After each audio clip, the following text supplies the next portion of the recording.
Gotta ask you, the hot topic of discussion right now is obviously Andre Ward. He posted a picture of a scale that said 199, alluding to the fact that he's a little bit heavier now, so automatically people are talking about Andre Ward might come back, he's going to come out of retirement, he's going to fight at heavyweight.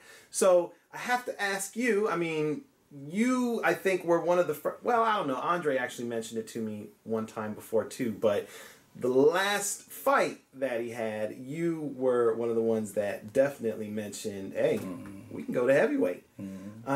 So that being said, now I saw Dre yesterday and he kind of cleared up the rumors for me, obviously. But that being said, is that something you would actually potentially explore if the right opportunity was offered to him?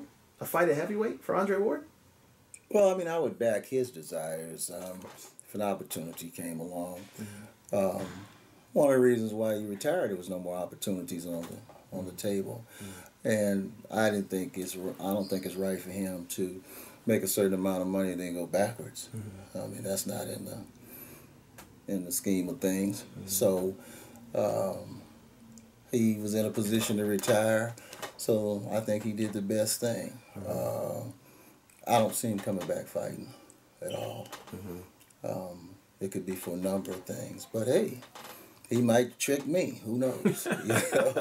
He might trick me. So yeah, time will tell. Yeah, time will tell. Since he hasn't said it, there's no sense in me saying anything. Yeah, because I don't know. Yeah. Well, just looking out at the heavyweight landscape, do you see anyone out there that has, whether it's the ring IQ or the footwork? I know you always talk about how feet are important, the footwork, or anything that is remotely on the same level as Dre? Skill-wise? Yeah. No, not skill-wise. But each of the heavyweight champions has their own skill set, and you can't be heavyweight champion without having an impressive skill set. And so when I mean that they don't have his skill, that's not to say they're not better than him or vice versa. I think through the time he started fighting and the level of competition that he's fought, that his skill has been exposed to more different stressful situations than the champions, but they're still fighting, and those days will come for them.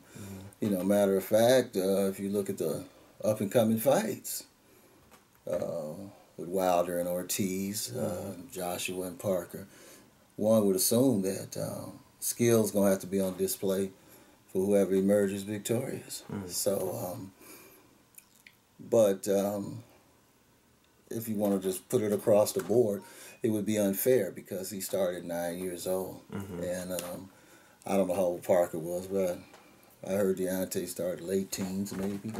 Joshua late teens, maybe 20. So there are things you just don't get at that age.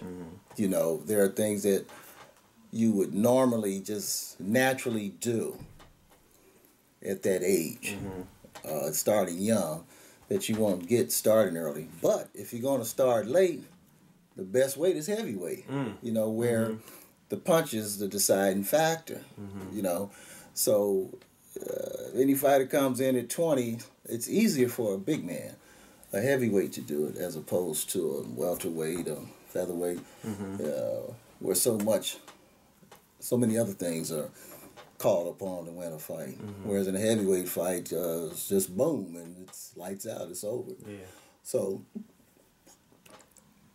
again, he's not going to fight again, but I wouldn't be, if he wanted to fight Joshua, I wouldn't be afraid to take that fight. Wow. Yeah.